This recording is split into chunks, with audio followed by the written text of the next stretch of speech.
자, 민주당 로고가 있고요. 한덕수 권한대행인데 키워드가 인용을 했습니다. 선 넘지 말라. 선 넘지 말라. 이렇게 돼 있습니다. 오늘 국무회의가 열렸거든요. 그리고 민주당 등 야당이 통과시켰던 6개 법안 관련된 논의가 있었거든요. 들어보겠습니다. 어느 때보다 정부와 여야 간 협치가 절실한 상황에서 국회 6개 법안에 대한 제의를 요구하게 되어 마음이 매우 무겁습니다. 정부는 권한 대행의 모두 말씀에서 언급했던 6건의 법률 공포안에 대하여 국회의 제의를 요구하였습니다. 자, 거부권 행사했어요. 법안에 대해서 한덕수 권한대행이요. 화면을 정리해 보죠. 일단 법안이 양곡관리법 등 쭉 나오죠. 그리고 국회 관련된 법안도 2개가 있어요. 6개 법안인데 이 법안에 대해서 거부권을 행사했습니다. 그러니까 국무회의에서 거부권 의결을 하고 그리고 본인이 한덕수 국무총리지만 대통령 권한대행이기도 하거든요. 그러니까 본인이 또 재가를 한 겁니다. 이 과정이 있었습니다.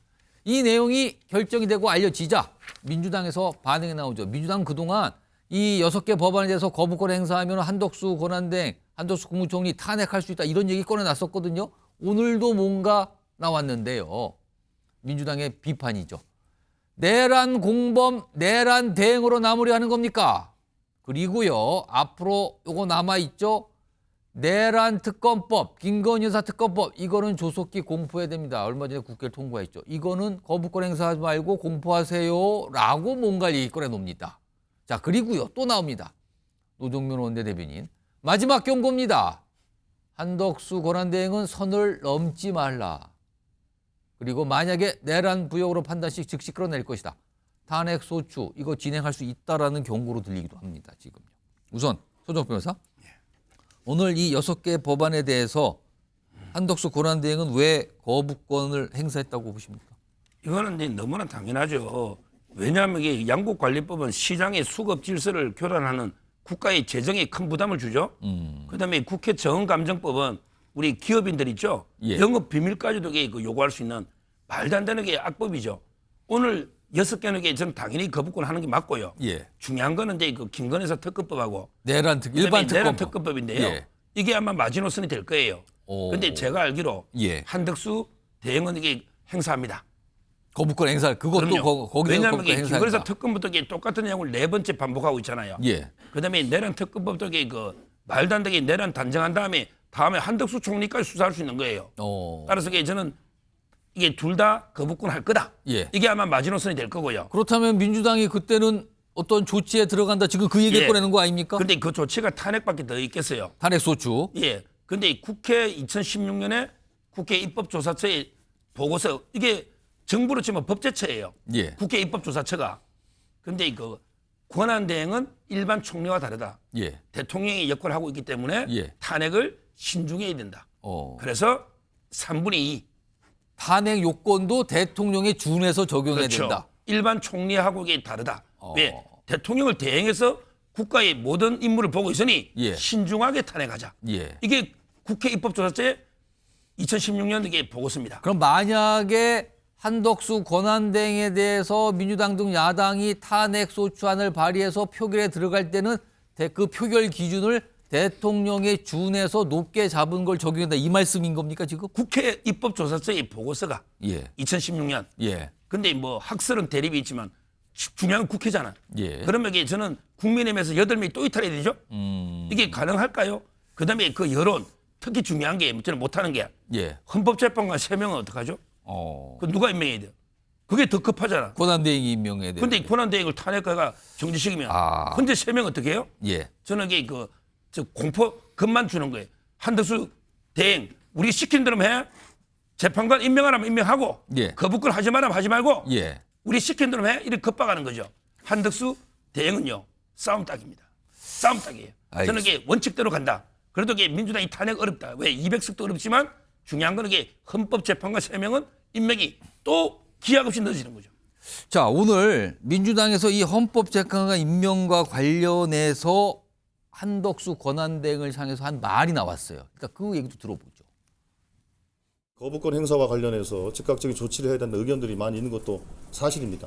관련해서 그것과 관련된 논의는 좀 현재 진행을 하고 있는 상태이지만 결론을 내지는 못했습니다. 헌법재판관 임명과 관련해서 어제는 권성동 대표가 그건 대통령 권한대행이 할 수 있는 일이 아니다라고 주장을 했습니다. 오늘 거부권 행사로 인해서 대통령 권한대행이 자기 권한을 적극적으로 행사했으므로 권성동 대표가 얘기했던 그 주장은 이미 탄핵됐다.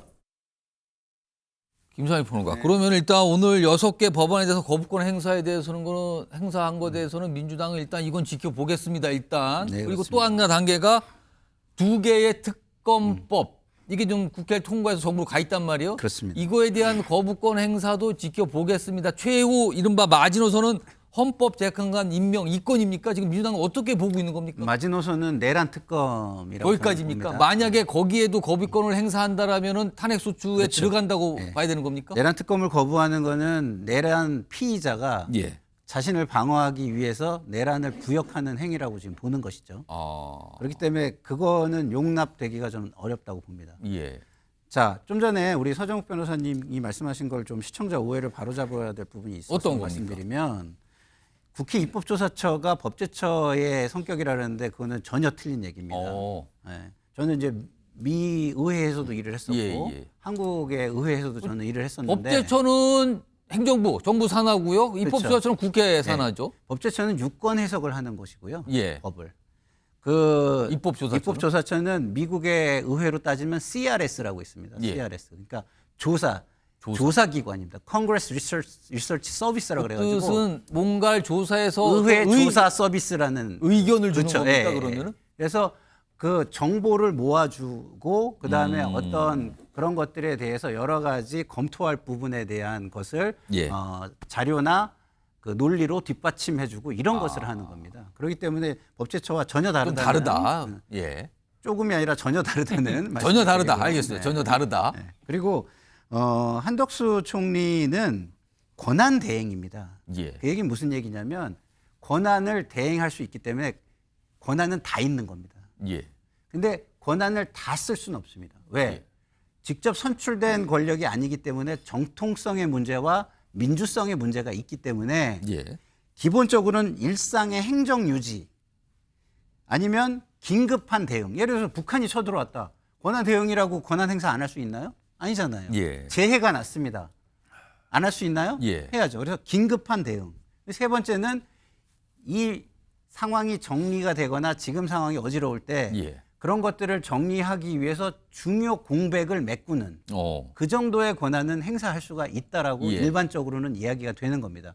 그 안에서도 판단은 또 각자마다 또 다른 사안이 너무나 다양하게 존재하기 때문인데 예. 자, 기본적으로 이런 것들을 가지고 얘기를 한다면 행정부와 관련된 거에서 심대한 변화를 초래할 만한 것은 거부를 할 수가 있죠. 그래서 예. 오늘 6개의 법안을 저는 법안에 대한 거부 이런 거는 예, 권한 행사 했다고 대상에 봅니다. 있다.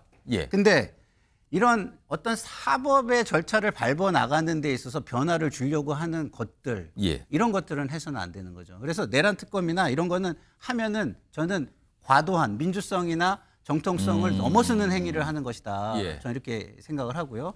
그러나 이제 헌법재판관의 임명은 예. 저는 아까도 말씀을 드렸지만 중요 공백을 보충한다는 차원에서 해야 하는 겁니다. 예를 들어서 헌법재판소의 심리가 6명으로 이루어지고 6명으로 판결까지 간다면 선고까지 간다면 그거는 가처분 인용 상태의 행위를 하는 겁니다. 예. 6명으로는 원래 심리도 원래는 예, 못하게 돼 있었는데 가처분에 의해서 지금 하고 있는 거거든요. 임시적인 처방에 대해서 임시적으로 또 하는 것이기 때문에 논란이 너무 커질 수 있습니다. 예, 예. 그래서 어느 정도 이 논란을 없애기 위한 보충을 해놓고 해야 되는 건 절대적으로 필요하다고 생각해서 3명까지 다 임명을 하지 못한다면 예. 적어도 균형을 깨지 않기 위해서 양당에서 추천한 사람 1명씩은 보충을 해서 8명이라도 만들어서 해야 된다. 예. 저는 이렇게 생각합니다. 자, 지금 한덕수 권한대행의 거부권 행사 또는 헌법재판관 추가 임명 이 건에 대해서 지금 민주당이 뭔가 계속 선을 하나씩 놓고 있는 거죠. 선을 넘지 말라고 경고하면서요. 과연 그 선은 언제인 건지 이른바 2개 특검법과 관련된 건지 아니면 그 뒤에 헌법재판관 임명과 관련된 건지 아무튼 이런 상황으로 여야 주장과 의견이 대치를 하는 상황 지속되고 있습니다.